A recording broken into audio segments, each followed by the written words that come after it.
Au nom du Père et du Fils et du Saint-Esprit. Amen. Une grande joie d'être là avec toi pour ce Lex Divina. Moi, c'est Père Jean, membre de la communauté catholique Semence du Verbe. Une communauté qui a été fondée au Brésil par le couple diacre Georges et Marie-Josette. Et je t'invite aussi à découvrir notre communauté, notre site. Et tu vas un peu découvrir qui nous sommes et notre charisme. Et aussi, je te rappelle de faire toujours ta Lex Divina toujours avant ces programmes. D'accord? Aujourd'hui, on va déjà tout de suite plonger dans la parole de Dieu. Nous sommes le 12 octobre, lundi 12 octobre.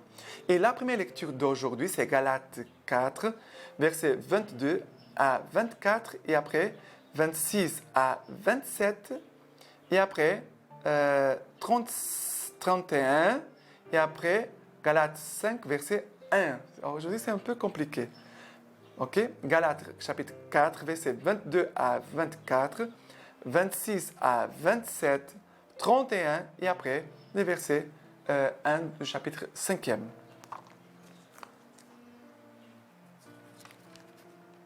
Alors, on y va, là, plonger dans la parole de Dieu. Il est écrit en effet qu'Abraham eut deux fils, l'un de la servante, l'autre de la femme libre. Mais celui de la servante est né selon la chair, celui de la femme libre en vertu de la promesse. Il y a là une allégorie. Ces femmes représentent deux alliances. La première se rattache au Sinaï et enfante pour la servitude. C'est Agar. Mais la Jérusalem d'en haut est libre. Elle est notre mère, car il est écrit « Réjouis-toi, stérile, qui n'enfantait pas. Éclate en cri de joie, toi qui n'as pas connu de douleur. Car nombreux sont les enfants de l'abandonné, plus que les fils de l'épouse. Aussi, mes frères, ne sommes-nous pas enfants d'une servante, mais de la femme libre. C'est pour que nous restions libres, que le Christ nous a libérés. Donc, tenez bon et ne vous remettez pas sous le joug de l'esclavage. Et ici, ces paroles, elle est très importante. Il a Abraham parle ici de Agar et Sarah. La première alliance au Sinaï, la deuxième à Jérusalem. Ça veut dire avec le Christ. Et c'est très important. Pour nous, bien sûr, la première alliance est importante parce que c'est Abraham, notre père dans la foi, avec qui tout a commencé.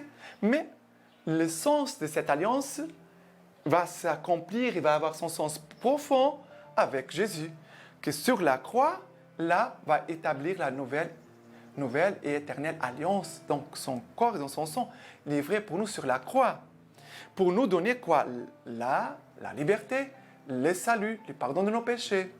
Ça veut dire que nous devenions enfants de cette Église, de cette mère que Dieu nous a donnée comme l'Église, et aussi la Vierge Marie. Mais ces enfants, que nous sommes nous, les enfants de cette nouvelle alliance dans le Christ, nous sommes enfants d'une servante, mais nous ne sommes pas enfants d'une servante, mais de la femme libre. Et après, maintenant, la fin, c'est très important. C'est pour que nous restions libres que le Christ nous a libérés. On peut retenir cette phrase. C'est pour que nous restions libres que le Christ nous a libérés. Mais je pourrais te poser une question, mais est-ce que vraiment tu vis la liberté dans le Christ? Parce que être libre dans le Christ, ça veut dire que je vis en fonction de Christ, pour faire les biens que le Christ attend de moi. La liberté, c'est pour faire les biens.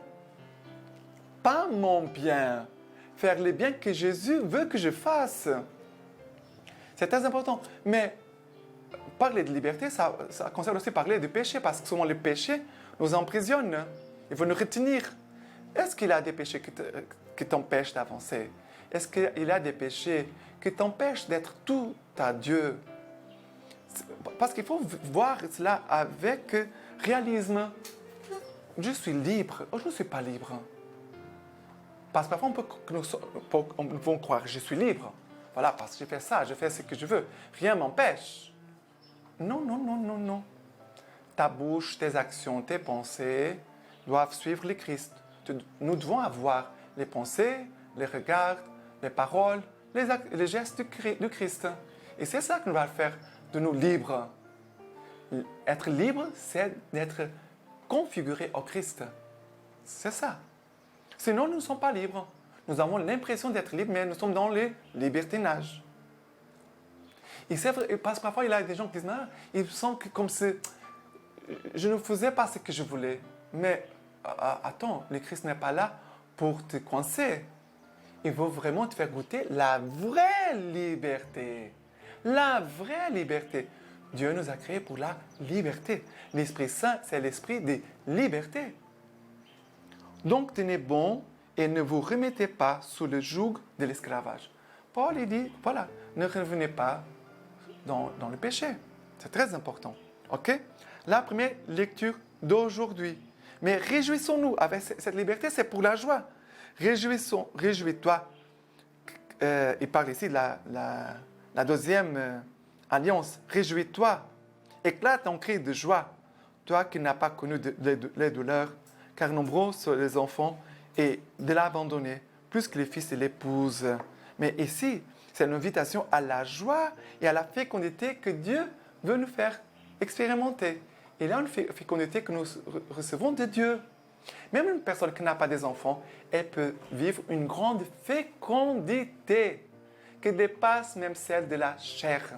Et ça, c'est une parole aussi forte et encourageante pour ceux qui n'ont pas des enfants, soit qui sont célibataires, qui ne sont pas mariés, même ceux qui sont mariés mais qui n'ont pas des enfants.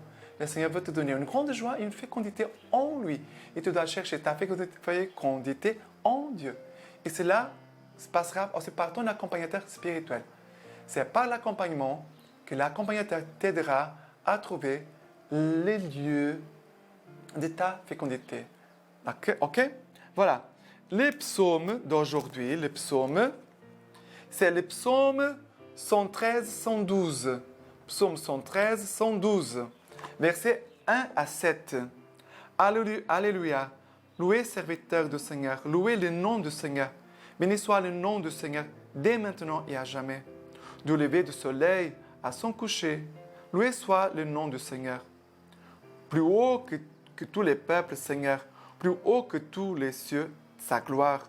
Qui est comme le Seigneur notre Dieu, lui qui s'élève pour siéger et s'abaisse pour voir cieux et terre. De la poussière, il relève les faibles, et du fumier, il retire les pauvres. Voilà. Le Seigneur s'abaisse pour voir cieux et terre, s'abaisse pour te voir à toi et à moi. Il s'abaisse pour nous voir. De la poussière, il relève les faibles. Quelle est cette poussière? C'est l'humiliation, notre péché, notre manque de courage, notre découragement, notre tristesse. Le Seigneur veut nous enlever de cette poussière. Du fumier, il retire les pauvres. Mais il vient nous retirer les pauvres, les faibles. Ça veut dire que mettre en lui son expérience, que mettre en lui sa confiance. C'est très important. Mais regardez, ce psaume, c'est une invitation à la louange. Loue le Seigneur. Loue le Seigneur. Remercie le Seigneur. En toutes circonstances, dit Saint Paul, rendez grâce à Dieu. Priez sans cesse et en toutes circonstances, rendez grâce à Dieu. Voilà. Béni soit le nom du Seigneur dès maintenant et à jamais. Du lever du soleil à son coucher. Loué soit le nom du Seigneur. Voilà. De vivre dans cette action de grâce, dans cette louange. Et ça, c'est une arme spirituelle pour le combat spirituel, bien sûr, pour les combats spirituels. Et aussi pour nous fortifier en nous la foi. Ça fortifie, ça revigore en nous la foi. Et aussi la joie qui vient de la foi. OK? Et maintenant, aussi pour l'évangile d'aujourd'hui, c'est l'évangile de Luc, chapitre 11, versets 29 à 32. Luc 11, versets 29 à 32. OK? Il dit comme ça. Comme les foules se pressaient en masse, il s'est mis à dire, cette génération est une génération mauvaise et demande un signe. Et des signes, il ne lui sera donné que les signes de Jonas. Car tout, comme Jonas devint un signe pour les Nénivites, de même les fils de l'homme en sera pour cette génération. La reine du Midi s'élèvera lors du jugement avec les hommes de cette génération, et elle les condamnera, car elle vint des extrémités de la terre pour écouter la sagesse de Salomon. Il y a ici plus que Salomon.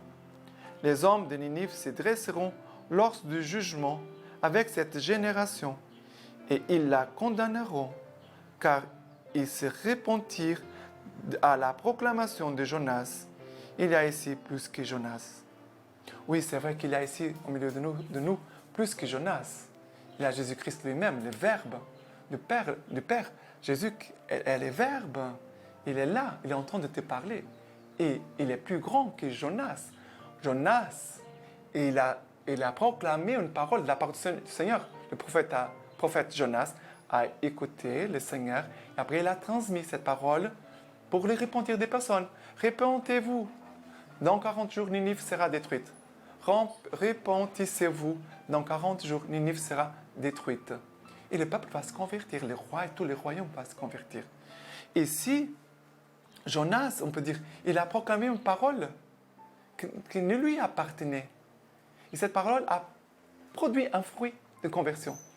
Et Jésus aussi, il est là au milieu de nous. Il nous parle pour produire en chacun de nous des bons fruits. Les fruits de conversion sont des bons fruits. Et Jésus, nous regarde toujours avec beaucoup de confiance et d'espérance.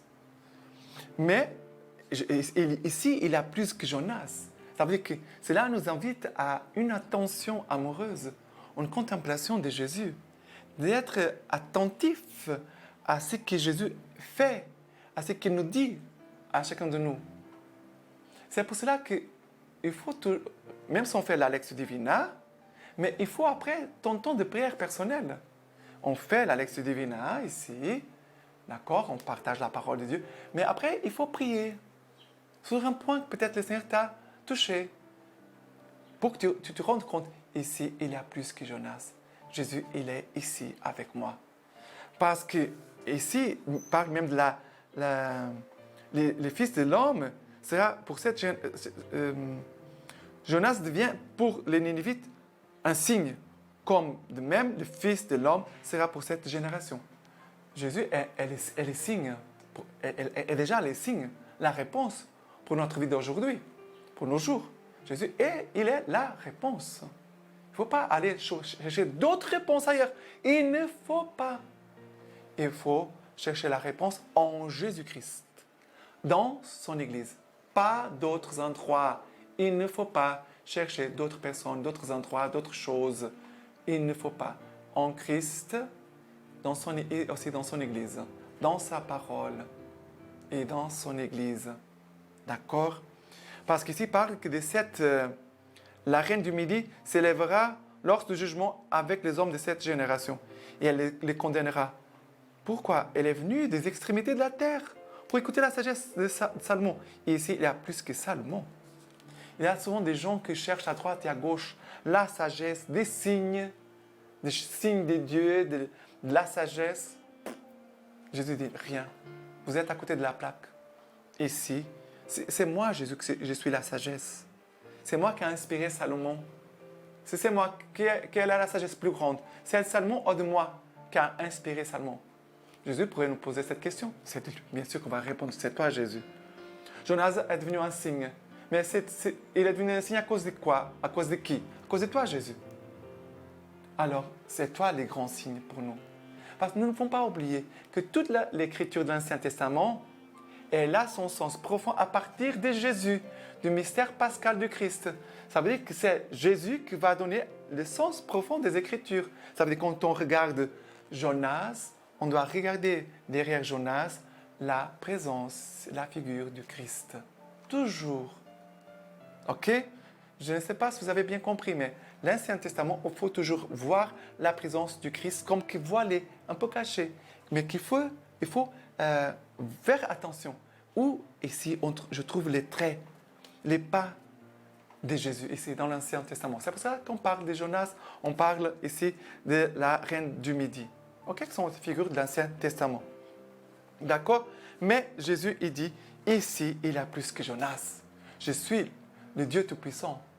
qui a créé le ciel et la terre. Comme nous disons dans les credos, Jésus qui a pris chair dans la Vierge Marie, est né, a souffert sous Ponce Pilate, a été crucifié, il est mort pour nos péchés, il est ressuscité. Voilà. Il nous donne l'Esprit Saint sans mesure, il nous communique la vie.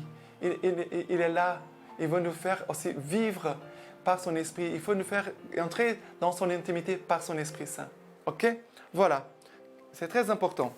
Et maintenant, pour la lecture patristique de ce lundi, je veux vous lire un passage de Saint Fulgence, évêque de Ruspe, écrit contre Fabien. Et le titre c'est « Faites cela en mémoire de moi ». Faites cela en mémoire de moi. Il dit comme ça. Les sacrifices de l'Eucharistie est donc offert pour que la mort du Seigneur soit annoncée et pour que l'on fasse mémoire de lui qui a donné sa vie pour nous. Lui-même l'a dit. Il n'y a pas de plus grand amour que de donner sa vie pour ses amis. Puisque le Christ est mort pour nous, par amour, lorsque nous faisions mémoire de sa mort au moment du sacrifice, nous demandons que l'amour nous soit accordé par la venue du Saint-Esprit. Nous prions humblement qu'en vertu de cet amour par lequel le Christ a voulu mourir pour nous, nous aussi, en recevant la grâce du Saint-Esprit, nous puissions considérer le monde comme crucifié pour nous et être nous-mêmes crucifiés pour le monde. Nous imitons la mort du Seigneur, de même que le Christ est mort au péché, une fois pour toutes. Et lui qui est vivant, c'est pour Dieu qu'il est vivant. De même, nous aussi, devons mener une vie nouvelle.